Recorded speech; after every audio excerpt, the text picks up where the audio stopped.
오늘은 교회 절기력을 따라서 소위 종려주일이라고 부르는 주일입니다. 오늘 예루살렘에 예수님께서 나귀를 타시고 입성하십니다. 그래서 한 주간이 시작됩니다. 이 한 주간의 삶은 주님께서 작정하시고 이 땅에 오신 그 십자가 사역의 절정의 한 주간입니다. 예수님의 고난을 흔히들 말하지만 예수님의 고난은 이 한 주간에 집중되어 있는 것은 아닙니다. 예수님의 고난은 이미 이 땅에 오심부터 시작이었습니다. 하나님이신 그분이 사람이 되어 이 땅에 오심부터 주님의 고난은, 하나님의 고난받으심은 이미 시작되어졌습니다. 주님은 고난의 길을 가셨습니다. 사람들은 몰랐지만, 사람들은 누구도 깨닫지 못했지만 주님은 고난의 길을 가셨습니다. 마지막 이 한 주간은 예수님께서 받으신 육체적인 고통, 그 고난에 집중되어져 있습니다. 우리는 그 한 주간을 특별히 마음에 새기고 기념하려고 합니다. 이 한 주간 주님이 그 마음에 그 속에 품으신 모든 고난을 다 생각하고, 특별히 이 고난이 우리에게 의미가 있는 것은 이 고난은 우리를 위한 것이었기 때문입니다. 고난당하신 예수 그리스도를 깊이 묵상하고 그 고난의 의미가 무엇인지를 또한 깊이 생각해서 이 고난 가운데 나를 깨우시고 나를 살리신 예수 그리스도 붙잡고 주께서 가신 그 고난의 길, 우리에게는 주께서 허락하신 이 생명의 길을 나도 주님을 따라 살아가겠다 하는 굳은 결심이 우리 성도들의 마음, 개개인의 마음 속에 가득하시기를 주님의 이름으로 소망합니다. 사실 오늘 이 종려주일은 사람들의 헛된 찬양 가운데 시작되어졌습니다. 하늘의 평화, 높은 곳에서 영광. 그들의 평화와 영광은 예루살렘에 예수님께서 들어가셔서 곧장, 당장 우리들의 왕이 되어 주시기를 소망하는 부르짖음이었습니다. 왕이 되셔서 우리의 삶의 모든 어려움을 깨끗이 해결하시고, 그가 우리의 왕이 되셔서 우리로 더 안락하고 편안한 삶을 살아갈 수 있게 해주시기를 더 높은 소리로 부르짖고 외치는 노래의 소리였습니다. 그 헛된 찬양에서 시작된 이 종려주일, 이 고난의 주간은 예수님께서 오히려 왕이 되시기보다는 오히려 붙잡히시고 고문당하시고 육체적인 고난 가운데 그 마지막 십자가 위에 죽으심으로 인하여서 그 십자가의 그 죽으심, 그 놀라운 구원의 사역 때문에 그것을 믿고 주께로 돌아오는 수많은 백성들의 부르짖는 진정한 찬양으로 변화되도록 만드셨습니다. 헛된 찬양으로 시작돼서 십자가 넘어서 진정한 찬양이 주님의 이름을 찬양합니다, 날 살리신 예수 그리스도 주님을 높이 부릅니다 하는 찬양으로 변화되도록 만드시는 놀라운 역사가 이 고난의 의미의 주의 십자가에 담겨 있습니다. 주께서 잡히시기 전날 밤, 그가 잡혀서 저들의 손에 넘겨져서 온갖 고문을 당하시기 시작하시기 그 전날 밤, 예수님께서는 주의 제자들을 함께 불러 앉아 그들과 만찬을 나누십니다. 주의 성찬을 앞에 두고 있습니다. 우리가 생각해야 될 성찬, 이 성찬의 의미가 무엇이겠습니까? 성찬을 받는 우리의 마음에는 과연 무엇이 있어야 하겠습니까? 요즘 들어서 이 성찬의 의미도 재해석하려고 하는 그런 학자들이 참 많습니다. 그리고 그런 교회들이 참 많습니다. 주님의 살과 피를 나누는 이 성찬은 우리에게 생명이 되었고, 부활하신 예수 그리스도의 능력이 우리와 함께 있음을 의미한다 하여서 이 성찬식을 조금은 더 축제로, 조금은 더 기쁨으로 나누어야 되지 않겠느냐 하는 그런 시도들이 참 많이 있습니다. 성찬의 예식에 참여할 때마다 성도들이 너무 우울하다는 거예요. 예배가 너무 우울해진다는 거예요. 예, 그렇습니다. 아주 일면 타당한 말입니다. 너무 우울할 필요는 없습니다. 예수께서 우리를 위해 고난당하심은 오히려 우리에게 회복이 되었고 주의 죽으심은 우리에게 생명이 되었기 때문에 생명을 가진 자 우리에게 참된 기쁨과 찬양이 우리 안에서 소생되어야 될 필요가 있습니다. 그가 죽으셨지만 부활하셨기에 부활의 기쁨이 우리에게도 있어야 할 필요도 있겠습니다. 하지만 그렇다고 해서 이 성찬의 의미가 희석되어져서는 안 됩니다. 성찬은 무엇을 의미합니까? 성찬은 그 부활 이전입니다. 성찬은 주의 죽으심, 십자가를 앞에 두시고 주님이 제정하신 예식입니다. 예수님께서는 이 땅에 오셔서 주의 백성들의 삶에서 그들을 얽매우고 있는 수많은 것들을 폐지하셨습니다. 특별히 율법 중에서도 하나님을 제사하는 제사와 관련된 모든 의식을, 모든 율법을 폐지하셨습니다. 더 이상은 짐승에 흘리는 피로 우리가 하나님 앞에 나아가서 제사할 필요가 없어졌습니다. 그러한 의식으로는 이제 하나님 앞에 아무런 효력이 없단 말입니다. 예수님께서는 내 백성이 내 앞에 바치는 제물로 배가 불렀고 그 제물에 실망하셨다고 말씀하십니다. 그렇습니다. 의식 가지고는 하나님 앞에 갈 수 없습니다. 제사로는 하나님을 기쁘시게 할 수 없습니다. 돌아보면 우리의 예배가 그래야 합니다. 우리의 예배가 의식이 되어서는 안 됩니다. 일주일에 한 번, 일주일 내도록 내 마음대로 세상 가운데 세상과 버타여 살다가 일주일에 한 번 시간을 딱 정해서 하나님 앞에 드리는 의식으로서의 제사 딱 드리면 우리의 모든 삶은 하나님 앞에서 다 죄는 사해지고 허물은 벗어지고 우리 안에 은혜가 가득, 하늘의 축복이 가득하게 될 것이다 하는 믿음은 헛된 것입니다. 의식이 되어서는 안 됩니다. 의식의 예배로는 하나님 앞에 효력이 없습니다. 순서 하나하나에 빠져버려서 순서가, 예배를 드리는 이 모든 순서가 마치 하나님 앞에 바쳐질 제도가 되고 의식이 되어버리면 이 예배는 생명력을 잃어버리게 될 겁니다. 예배는 점점 굳어져 갈 겁니다. 생명력을 잃고 굳어진 예배는 하나님 앞에 딱딱한 화석처럼 될 겁니다. 당연히 하나님께서는 그렇게 온전히 굳어버린 화석과 같이 된 그 예배를 결코 받으시지 않을 겁니다. 예배는 하나님과 더불어 만나는 사귀는 교제입니다. 예배 때 주의 거룩한 임재 안에 나아가서 우리 안에 함께 하시는 주님을 만나야 합니다. 예배 때 우리를 만나서 우리의 삶을, 우리의 연약함을 만져주시고 우리의 기쁨을 배가해 주시고 우리에게 생명의 새로운 능력을 허락하시는 우리 주님과 함께 더불어 만나고 교제해야 합니다.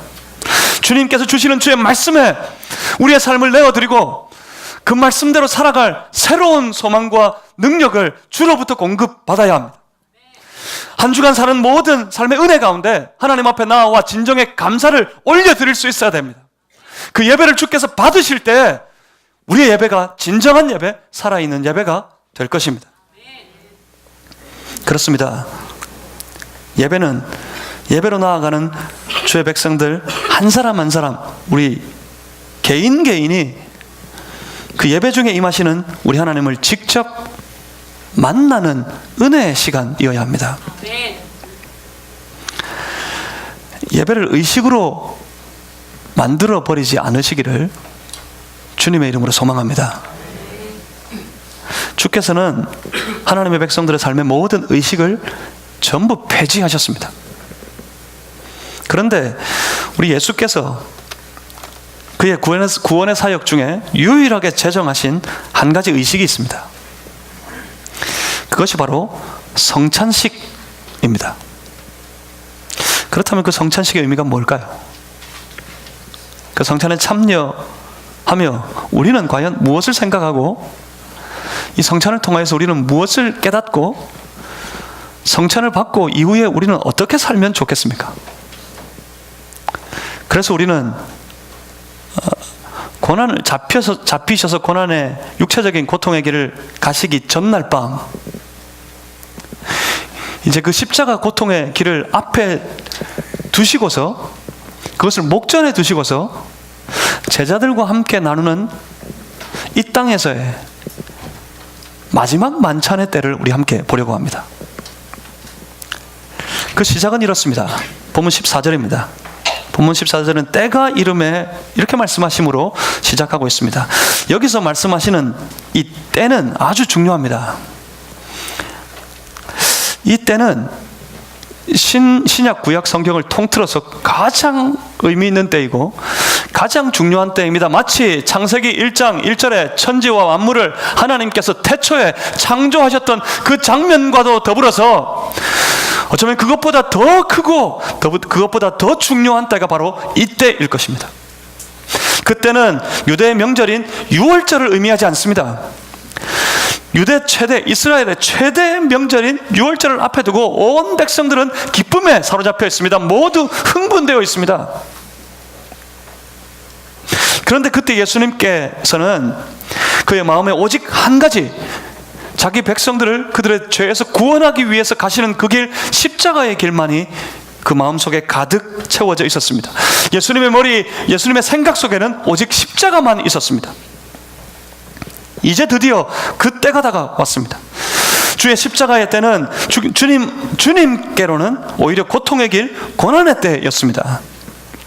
하지만 그 고난이 자기 백성을 구원할 유일한 길인 줄 아시는 우리 주 예수께서, 주님은 그 고통의 길, 그 고난의 길, 그 십자가의 길을 마다하지 않고 나아가시기로 다짐하십니다.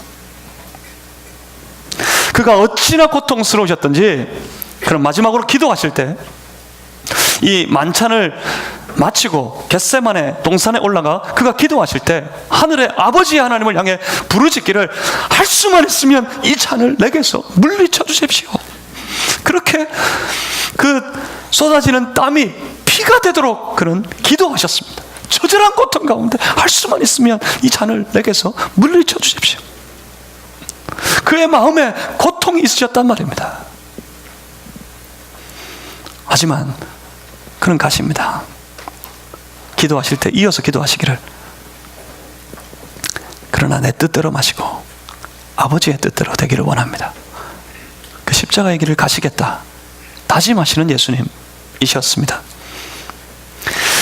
예수님은 그 십자가의 길을 마다하지 않기로 결심하셨습니다.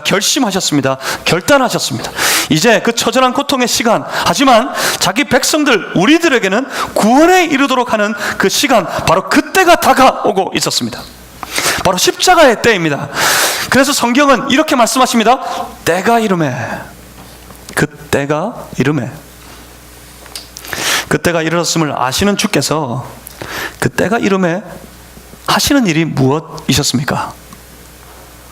14절에 이어서 말씀합니다. 때가 이르매 예수께서 사도들과 함께 앉으사, 이제 예수님께서 그 사도들, 제자들에게 하시는 말씀이 이것입니다. 15절에 이르시되 내가 고난을 받기 전에 너희와 함께 이 유월절 먹기를 원하였노라. 제자들은 새까맣게 모르고 있습니다. 이 밤이 지나면 예수께서 어떤 길을 가시는지, 이 밤이 지나면 예수님께서 어떤 형편에 처하시는지 제자들은 아무도 몰랐습니다. 그들은 주님이 가시는 길에 대해 아무것도 몰랐습니다. 예수님께서 가르쳐 주시지 않으셨기 때문이 아닙니다. 주님께서 예고하시지 않으셨기 때문이 아닙니다. 주님은 자세하게 말씀하셨습니다. 그가 예루살렘에 들어가 붙잡히시고 저들의 손에 넘겨져 고난당하시고 고통 가운데 죽으실 것을 말씀하셨습니다. 아주 상세하게, 아주 자세하게 그들에게 미리 일러주셨습니다. 하지만 아무도 모릅니다. 누구도 깨닫지 못합니다. 이 날이 지나면 어떤 일이 닥칠지 아무도 모릅니다.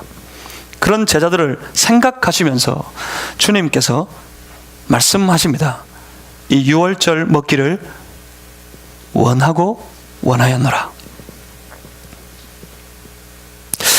왜? 무엇 때문에 그렇게 이 유월절의 만찬을 함께 먹기를 원하신 것일까요? 지금 예수님과 제자들은 이 땅에서 함께 나누는 마지막 유월절 만찬을 나누고 있습니다. 이 마지막 유월절 만찬회 때 이 유월절 먹기를 내가 원하고 원하였다, 고난당하기 전에, 그렇게 말씀하시므로 예수께서는 지금 제자들에게 아주 특별한 메시지를 주시기를 원하심을 의미하고 있습니다. 그들을 가르치시기 원하셨어요. 그들에게 전하기를 원하셨어요. 그들에게 권면, 교훈하기를 원하셨습니다. 그것이 무엇이겠습니까? 그들에게 전한 메시지는 여기에 있습니다. 본문 19절을 한번 보십시오. 19절을 보시면 떡을 가져 감사 기도하시고 떼어 그들에게 주시며 이르시되 이것은 너희를 위하여 주는 내 몸이라. 그렇게 말씀하십니다. 그런가 하면 20절을 한번 보십시오. 20절에서는 잔도 그와 같이 하여 이르시되 이 잔은 내 피로 세우는 새 언약이니 곧 너희를 위하여 붓는 것이라. 이 떡과 잔은 만찬회 때마다 항상 함께 나누었던 그런 메뉴였습니다.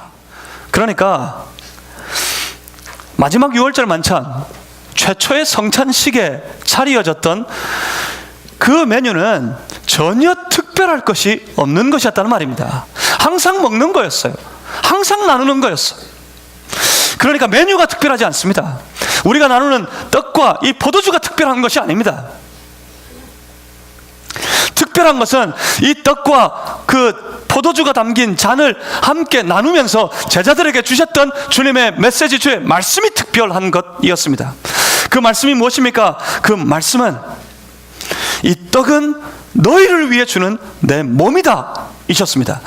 그 특별한 메시지는 이 잔이 너희를 위하여 붓는 내 피라고 말씀하시는 것이었습니다.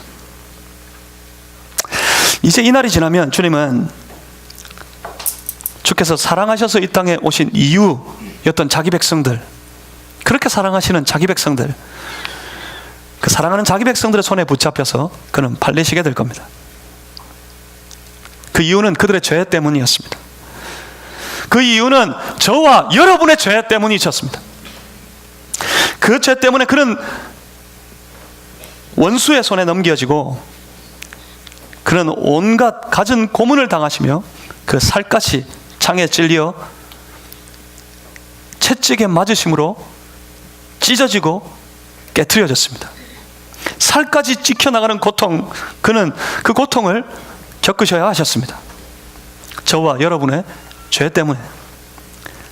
그는 십자가 위에서 사람의 생명을 유지하는 우리 몸에, 사람의 몸에 흐르는 모든 피를 주님은 십자가 위에서 완전히 쏟아버리셨습니다. 십자가에 달려 피가 다 쏟겨지고 그 몸의 모든 피가 다 빠져나오고 난 다음에 물까지 다 빠져나왔다고 말씀하십니다. 무엇을 의미합니까? 죽으셨다고요.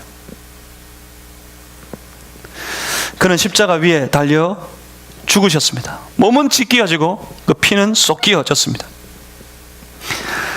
왜요? 무엇 때문에요? 찢기시고 흘리신 그 피는 바로 우리의 허물과 우리의 죄악 때문이라고 성경은 말씀하십니다. 죄로 인해 죽어버린 우리의 영혼을 소생시키시기 위해 그는 자기 몸을 찢으셨고 자기 몸에 피를 다 쏟아 부으셨습니다.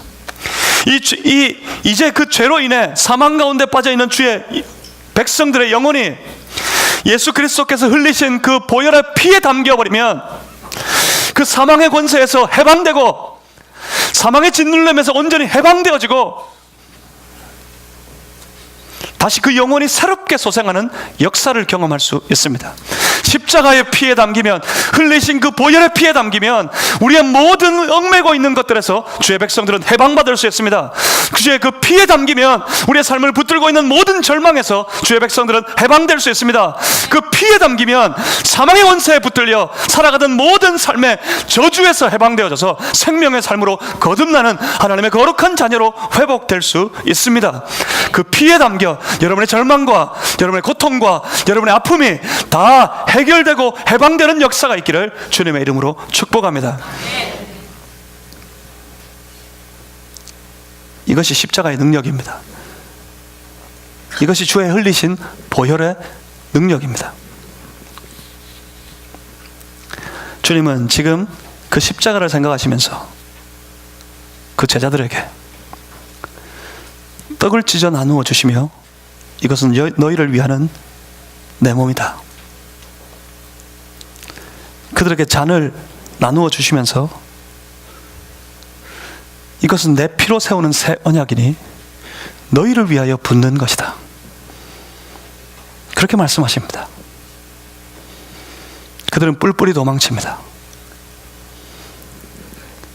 그들은 예수를 모른다 했습니다. 주님이 붙잡혀 고문당하시고 고난당하실 때, 십자가에 달려 죽으실 때 제자들은 전부 도망쳐버렸습니다. 하지만 그들이 다시 돌아왔을 때 이때 이 말씀을 생각했을 겁니다. 너희를 위하는 내 몸, 너희를 위해 붓는 내 피. 주께서 그 제자들에게 오늘은 이렇게 말씀하십니다.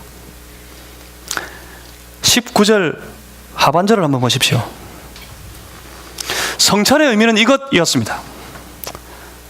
이 6월절 만찬을 너희와 함께 먹기를 원하고 원하였노라 하셨던 이유는 바로 이것 때문이었습니다. 주의 백성들이 오늘도 성찬에 참여하는 이유는 이것 때문입니다.